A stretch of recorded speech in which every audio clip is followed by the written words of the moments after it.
The Eternal Series Radio presents The Vapor, Book 2 of the Eternal Series by author Nathan Parks. Copyright 2019, narrated by author Nathan Parks. Chapter 2. Zarius roared up next to an old sheet metal building and kicked his kickstand down on his bike. His anger was seething inside. The memories never let him be, but to have them shoved in his face was a whole different thing.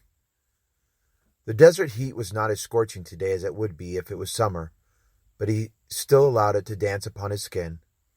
He soaked it in and just sat on his bike, attempting to collect his emotions. He couldn't walk in with this much emotion.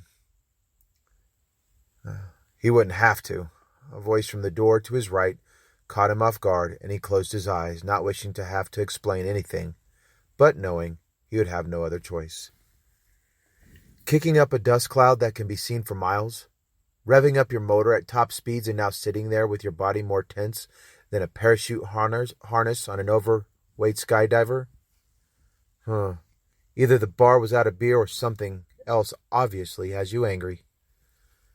The female's voice was strong and clearly had the tone and focus filled with wisdom from the ages. He dismounted and brushed off the dust from his clothes.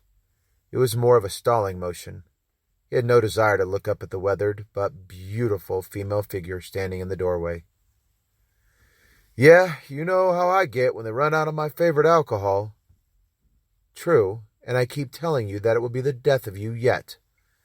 She held up her hand as he opened his mouth to respond. Yes, the death of you.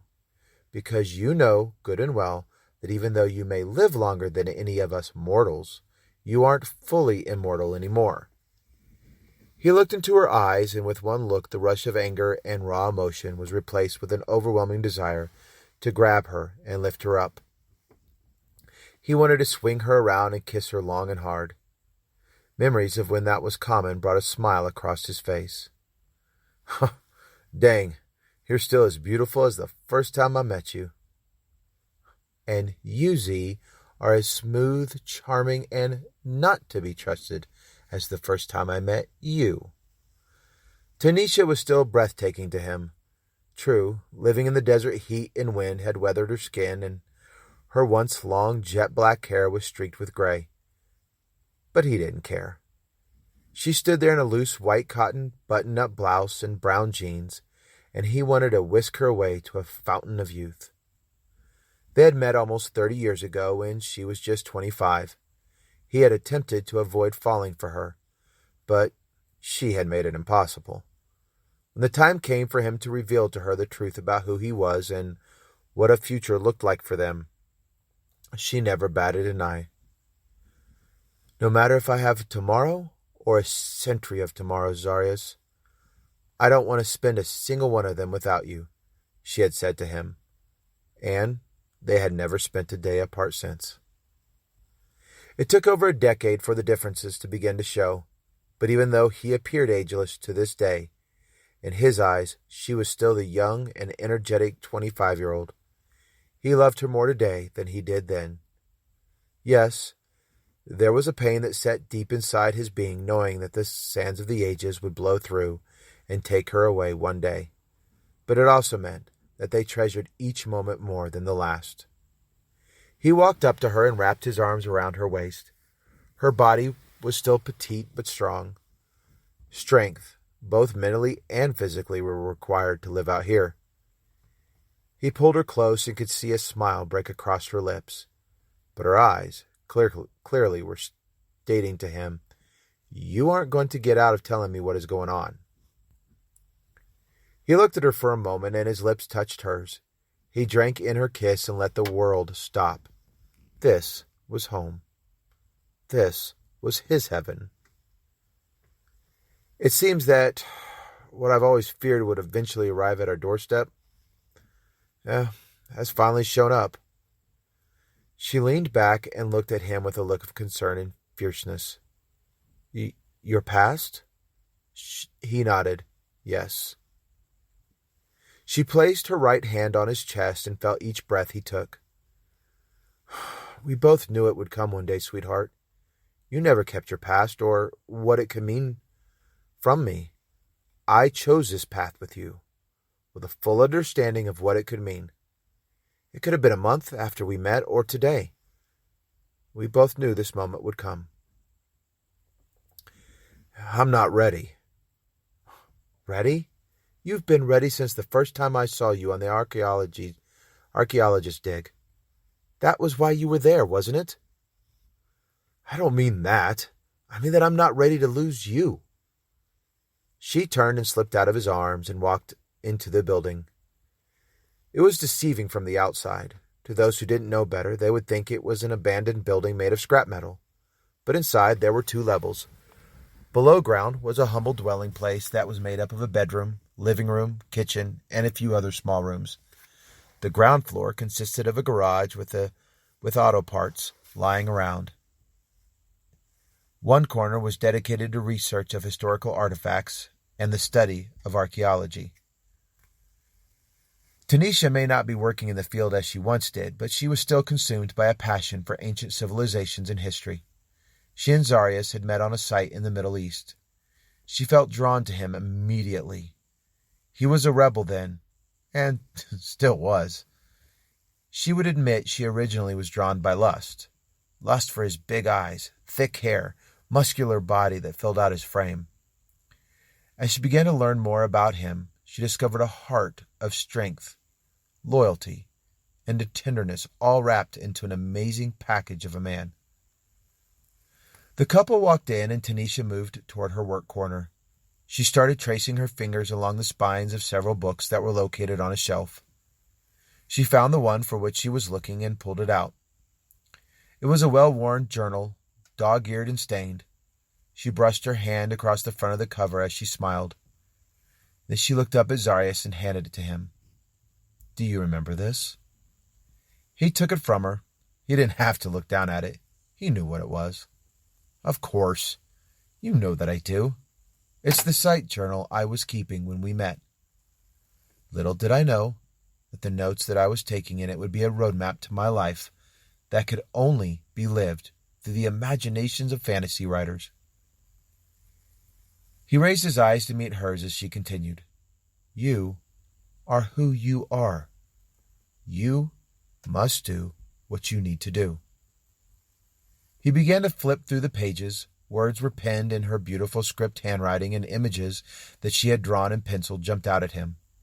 He could smell the ancient artifacts. He could hear the sound of tools scraping away the coverings placed by time and space. Zarius, you will never lose me. Never. Do you hear me? I will always be with you. Your memories, our memories.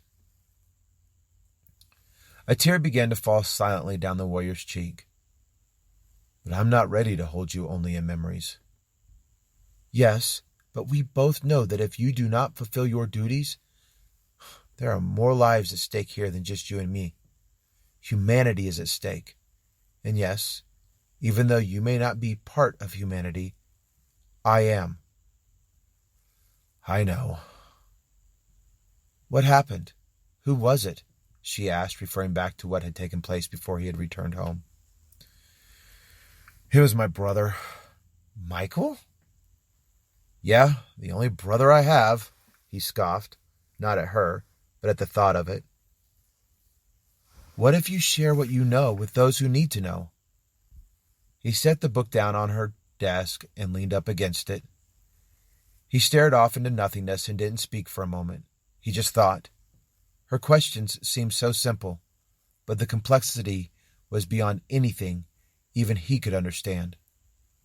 Michael had a point. There would be no way to prove what he knew. Without proof, he was bringing a story that would be impossible for anyone to believe, let alone the Arch Council. I can't. There's no way they would believe me.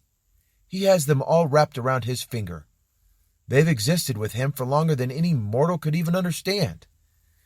He's not only a trusted member of the council, but I dare say the most trusted member of the council. Tanisha crossed her arms and began to pace around. Her humanity may not allow her to fully understand the eternal realm, but her time upon the earth had brought her a lot of wisdom and discernment. What if you find someone who will believe you?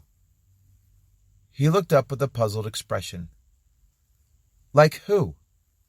Dear, you know that most think I'm vanquished, and most who know that I am not are those who want nothing more than to make it the actual truth. I've done my best to make sure that no one knows that I exist anymore. And if they do, they have no idea what I possess. Maybe it's time to come out of the shadows. I can't. My role in the War of the Serpents is well known. Well, I should say at least the part that my brother has established as truth is well known. She walked up to him and grabbed his arms. That's what I'm saying. Maybe it is time to let the truth come out. You know the truth. You know what the leaders of the... What do you call them? Well, they were the rebellion, but here on Earth they are called the clan leaders. Z, you know what the leaders of the clans are hoping to do. You know that they can do it if they're able to get their hands on what you possess. To me, it seems smart to ensure that someone else knows. God forbid if they can take you out and no one else has a clue of what is taking place. He stepped away from her and walked into the garage area. They have known all along what they were doing, Tanisha. The clans are not for certain. I still have it. I know this because if Michael knew for sure, he would not have stopped at just a conversation today. He would have forced me to give it to him. They also know that if they can keep others from knowing I am alive, keep me afraid coming out of the shadows, keep others believing their lies or any version of that, then I'm hopeless. Her eyes flared. Okay, you can stop right there. I have never known you to be scared or afraid of anything, and the last thing my husband is hopeless. So, you can stop now. You are Zarius. It is time that you stood up and came out of the shadows and once again be the warrior I know in your heart that you are. You don't understand. How can you? You are... Her jaw was set as he stopped mid-sentence. I'm what? Human? Are you really going there?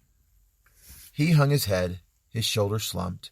He knew that he didn't mean the words, but he had started to say them. He had found over the years that he was able to live like he was just like her, even though he was able to maintain a feeble attempt at convincing himself. The truth was always there. One of the reasons he had started taking to drinking was to dull the pain and even the guilt that he had for not being like her. Like her. To know the end was closer than the beginning. To not know so much of the universe. How he wished he could be like her. I don't know. I don't know what to do. You do know, and you will do it. I don't know how, but you, my dear, have always found a way. The desert life, especially the evenings, were easier, quieter, and seemed more peaceful than almost anything on the planet. The sky's infinite boundaries couldn't be clearer. The night reached out and touched him, embraced him, and it was the closest he felt to home. Of course, home was relevant, because for ages he really had no home. He felt his wife's presence even before she touched his back. I'm sorry. I can't sleep. I'm not surprised. When will you leave? He moved over so she could sit down on the rock formation on which he sat. They both looked out over the landscape. A coyote paused in the distance and looked at them, and then moved on. Zarius had wanted nothing more than to never return to what he had left behind.